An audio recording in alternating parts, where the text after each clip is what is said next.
Product की quality पर अगर हिमाचल बात कर रहा है तो क्लैपिंग की बात है, हाइजीन की बात है। हाँ, लेकिन आप लोग इसको उत्तर प्रदेश ना जोड़े, इस तरह की कोई उन्होंने बात नहीं करी है। क्या साहब, मैं फिर हाइजीन जो बयान है सुनवा वो दूंगा, हर नागरिक का मैं अधिकार फिर है। बयान सुनवा दूंगा, वही उन्होंने कहा है क्या? संदीप जी, मैं आपका विरोध नहीं कर रहा हूं, आप माने तो आपके मंत्री ने जो कहा है स्पष्ट कहा है, कोई तोड़ मरोड़ के बयान नहीं है। नहीं नहीं, तोड़ मरोड़ के नहीं। मैं भी कहा आदित्य योगीनाथ जी का विरोध कर रहा हूं। मैं तो ये कह रहा हूं कि ये पॉलिसी जो थी हिमाचल प्रदेश सरकार के अंदर 1970 के बाद ये लागू हो चुकी है। क्या आज बात कर रहे हैं संदीप जी? वो विरोध हर किसी को पता है, जब कांवड़ यात्रा को लेकर उत्तर प्रदेश में ये चीजें आई थी। चलिए संदीप जी, मैं आपके खिलाफ नहीं कह रहा, आपने अपनी पार्टी का रुख सामने रख दिया, आप मानने को तैयार नहीं है। विक्रमादित्य जी साफ कह रहे हैं जो उत्तर प्रदेश में हुआ वो यहां होगा और हम मजबूती से लागू करेंगे कि पहचान हो। अब विवेक जी, आपका रुख करता हूं। विवेक जी, हमने देखा है कि बीजेपी किस तरीके से डिफेंसिव मोड में थी जब कांवड़ यात्रा के वक्त ये फैसला लिया गया था। शायद उस धार्मिक यात्रा की पवित्रता को देखते हुए सोच हो, लेकिन वो राजनीति का हिस्सा बना। हिमाचल देवभूमि है। आज हिमाचल में पिछले कुछ दिनों से प्रदर्शन हम सभी जानते हैं। क्या हिमाचल सरकार को ये लगता है कि योगी आदित्यनाथ का लिया हुआ ये फैसला हवा में नहीं था, उसके जमीन के कुछ तथ्य थे और उसे कॉपी करने में कोई बुराई नहीं है? राजीव जी, मैं आपके ध्यानार्थ कर दूं, ये जो विषय है इसकी पृष्ठभूमि क्या है। 13/9/2024 13 सितंबर को एक सर्वदलीय बैठक हुई थी। उस बैठक में ये सारे बिंदु विषयबद्ध आए थे, जिसकी अधिसूचना विधानसभा अध्यक्ष जी ने 20/9/2023 को एक स्ट्रीट वेंडर की कमेटी बनाने के ऊपर एक अधिसूचना जारी की, जिसमें सभी राजनीतिक दलों के प्रमुख नेताओं को लिया गया। और ये हमारे इंडस्ट्री मिनिस्टर हैं हर्षवर्धन चौहान, उनकी अध्यक्षता में ये कमेटी अपना काम करेगी। विक्रमादित्य जी भी इसी के ही एक सदस्य हैं, क्योंकि वो अर्बन डेवलपमेंट मंत्री हैं। लेकिन वो थोड़ा जल्दी में ज्यादा है, क्योंकि वो अपने साथ हिंदुत्व का टैग कैरी करना चाहते हैं। हम उसका स्वागत करते हैं, उसमें कोई दिक्कत नहीं है। और जहां प्रश्न आता है, आपने उत्तर प्रदेश की बात की, ये जो फूड सेफ्टी एक्ट है इसका प्रावधान है, शॉप एक्ट का प्रावधान है, स्ट्रीट वेंडर एक्ट का प्रावधान है, food safety civil supply food का प्रावधान है। और मोर ओवर जहां पर जीएसटी में आपको कंपोजिट से लेकर के अपना नाम आदि सब कुछ छापने का प्रावधान है। ये कोई ऐसा कानून नहीं है जो कानून किसी पर्टिकुलर प्रदेश ने लागू किया है। ठीक है, हिमाचल में ये एप्लीकेबल नहीं था, सरकार इसको एप्लीकेबल करना चाहती है तो हम इसका स्वागत करते हैं। लेकिन विक्रमादित्य जी की समस्या यह है, वो थोड़ा जल्दी में ज्यादा है। बेहतर होता बैठक होती, बैठक से निर्णय आता तो ये होता, तो उसका और भी अच्छा इंपैक्ट होता। केवल स्टेटमेंट्स देने से बात नहीं बनेगी, हम इसे प्रैक्टिकल इंप्लीमेंटेशन में देखना चाहते हैं। ये वास्तु स्थिति है और ये हर प्रदेश के लिए लागू है, कश्मीर से लेकर कन्याकुमारी तक। अभी तक हिमाचल में ये एक्ट पूरी तरह एप्लीकेबल नहीं हो रहा था, अब होगा, तो इसका हम स्वागत करते हैं। लेकिन ये सही है कि ये कानून में ऑलरेडी प्रावधान है। जैसा सांख्या जी ने कहा कि 1970 से है, ये 1970 से ये प्रावधान है, मैं इस बात से मैं सहमत हूं।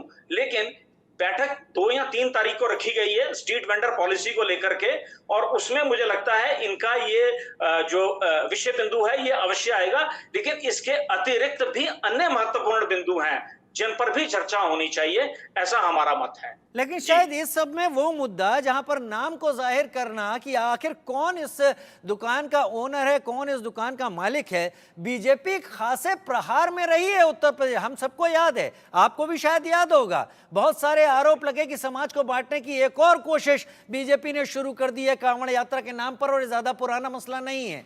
अब आप इसको किस तरीके से देखते हैं?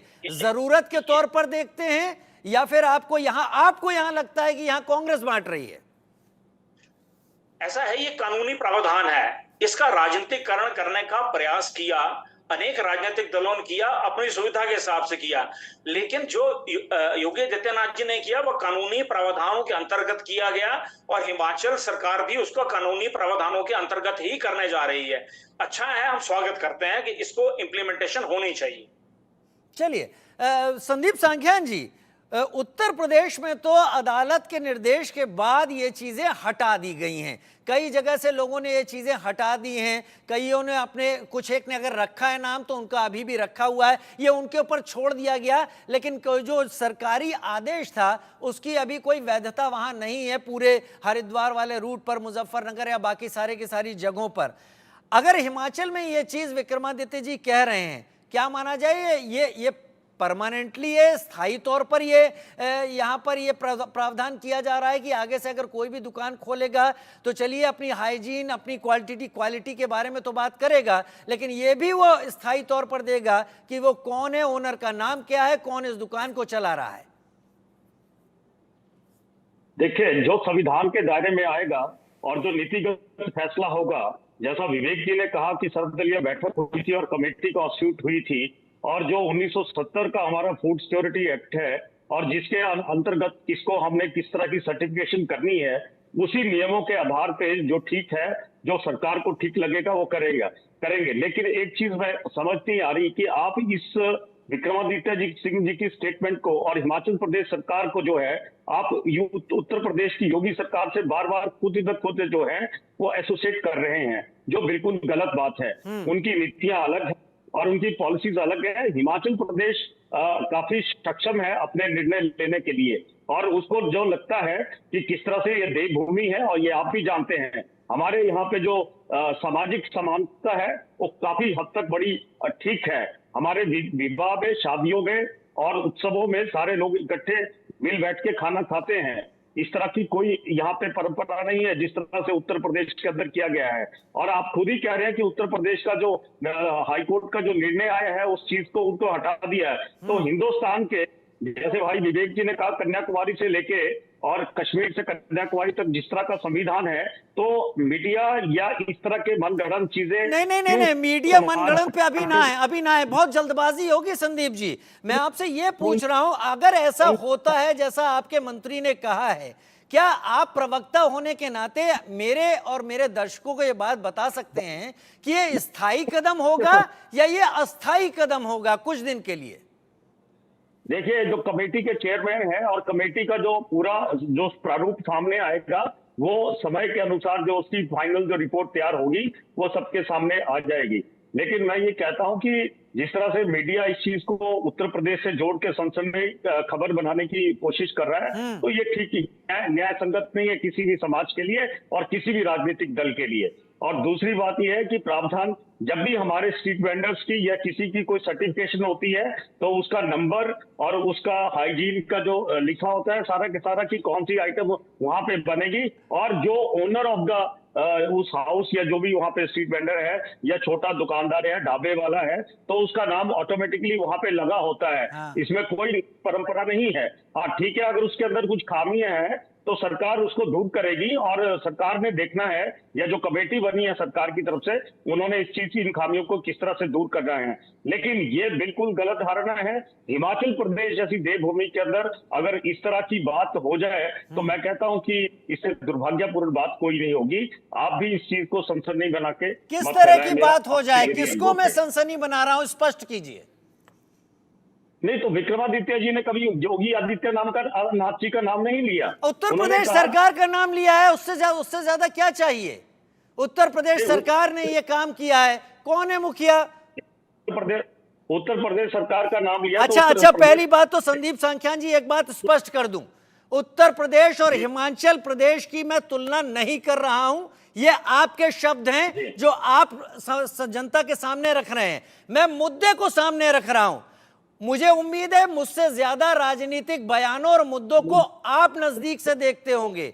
कुछ दिन पीछे चले जाइए, कांवड़ यात्रा में क्या विरोध किया था कांग्रेस ने, क्या विरोध किया था उत्तर प्रदेश की बाकी पार्टियों ने कि समाज को बांटा जा रहा है। अगर यह फैसला हिमाचल में लेने की बात आपका मंत्री करता है तो उसको हम चर्चा के दायरे में क्यों ना लाएं? मंत्री जी ने वो बात की होगी जो उनकी कमेटी के अंदर जो डिस्कस हुआ होगा, वही जो उनकी अभी बात हुई होगी तो उन्होंने वो डिस्कस करके कहा होगा।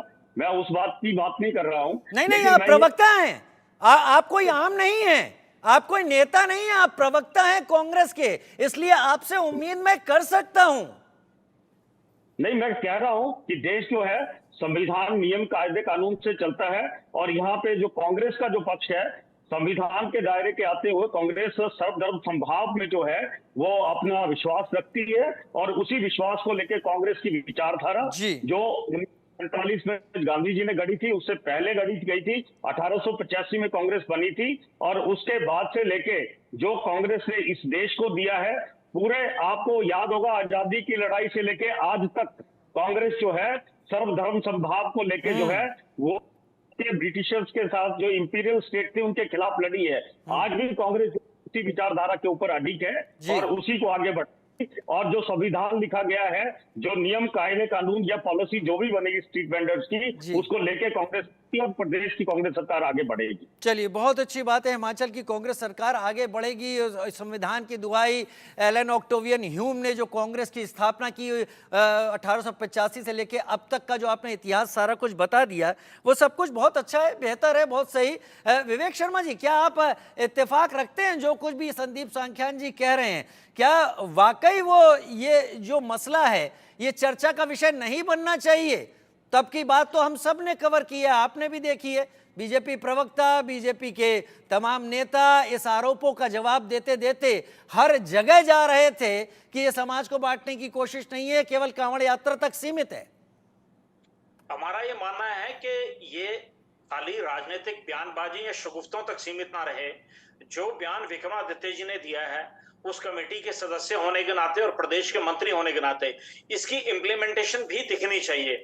और अगर इसकी इम्प्लीमेंटेशन नहीं दिखती है तो इसे खाली एक राजनीतिक बयानबाजी ही कहना से ज्यादा कुछ नहीं कहा जा सकता। अब इसे इम्प्लीमेंटेशन करने के लिए हमारे पास इंफ्रास्ट्रक्चर है, हमारे पास अधिकारी हैं, हमारे पास व्यवस्था है। अभी तक जो आधार कार्ड या आदि चीजें जो चेक हुई हैं उनमें गड़बड़ झाला पाया गया है और सरकार द्वारा ही की गई है, और वर्तमान में कांग्रेस की सरकार ने ही इसका पर्दाफाश भी किया है। हम चाहते हैं इम्प्लीमेंटेशन हो, लॉ एंड ऑर्डर के अनुरूप कार्यविधि चले, ऐसी हमारी अपेक्षा है और हमें पूरा विश्वास है। अन्यथा ये आंदोलन तो फिर जारी रहेंगे, अदरवाइज अगर सरकार इनके ऊपर समयबद्ध निर्णय नहीं लेगी और सिर्फ बयानबाजी तक सीमित रहेगी। अच्छा विवेक जी, एक बात बताइए, आखिर क्यों मजबूर होना पड़ा विक्रमादित्य जी को वो बयान देने के लिए जो बयान शायद अब तक हम उम्मीद नहीं कर सकते थे कि कांग्रेस का कोई मंत्री या प्रवक्ता इस तरीके का बयान देगा? क्योंकि इसी बयान को आधार बनाकर उत्तर प्रदेश में कांग्रेस ने जबरदस्त विरोध किया था, पश्चिमी उत्तर प्रदेश में। वो बड़ा अच्छा सवाल आपने। हाँ, उसको जरा पूरा विस्तार से बताएं, वो भूमिका क्या है कि ये बयान आया? भूमिका यह है कि विक्रमादित्य जी जिस पार्लियामेंट्री क्षेत्र से आते हैं, यहाँ पर 17 विधानसभा क्षेत्र हैं। 17 में से आज लगभग 3 भाजपा के पास और 14 जो हैं वो कांग्रेस के पास हैं। कांग्रेस को अपनी धरती सरकती हुई दिख रही है, ये उसकी हड़बड़ाहट में ये सारा काम हो रहा है। अन्यथा कांग्रेस कितनी ज्यादा इन मुद्दों को लेकर संवेदनशील है, उस पर कुछ टिप्पणी कर एक विवाद उत्पन्न करने की आवश्यकता नहीं है। और दूसरी बात, विक्रमादित्य जी को बहुत ज्यादा जल्दी है, वो मुख्यमंत्री जी से भी ज्यादा तेज गति से चलना चाहते हैं। उन्हें तो जो 20 तारीख को जो समिति बनी है 20/9 को, उसकी आगामी बैठक 2 या 3 तारीख को प्रस्तावित है, अभी तिथि नहीं आई है, वो विधानसभा अध्यक्ष की उससे अनुमति से होगी, उनको उससे भी ज्यादा जल्दी है। अब ये समझने की आवश्यकता है कि आखिर एक व्यक्ति को इतनी जल्दी क्यों है?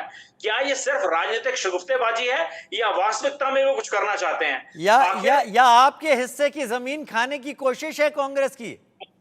हमारे हिस्से की जमीन खाने की जरूरत नहीं है, क्योंकि हम तो वैसे ही 3 पे हैं, 14 पे तो ही हैं इस विधानसभा क्षेत्र में, और वैसे भी हम विपक्ष में हैं, ये 40 हैं। हमारे हिस्से की जमीन खाने की आवश्यकता नहीं है, लेकिन इनकी अंतर्कलह है, इनको इस बात के लिए बांधे कर रही है कि बड़ा हिंदू कौन, ये या कोई दूसरा, इस बात की प्रतिस्पर्धा है। लेकिन हम इस प्रतिस्पर्धा का भी स्वागत करते हैं। राजनेता नहीं, राजनेता और मंत्री, और वो भी विक्रमादित्य सिंह जी जो प्रतिभा सिंह जी के बेटे हैं और राज परिवार से आते हैं, उनके शब्दों को हल्केपन से नहीं लिया जा सकता। ये एक बहुत बड़ी तैयारी हो सकती है, रणनीतिक तैयारी, जिसका जवाब शायद आने वाले दिनों में बीजेपी को देना भी पड़ सकता है। मेरे पास समय कम है। आप दोनों का बहुत धन्यवाद, आप दोनों ने विस्तार से चर्चा में अपनी बात रखी, दर्शक समझे। उम्मीद है आगे भी आप लोग हमारे साथ जुड़ेंगे और आगे भी हम आप लोगों के साथ चर्चा करेंगे।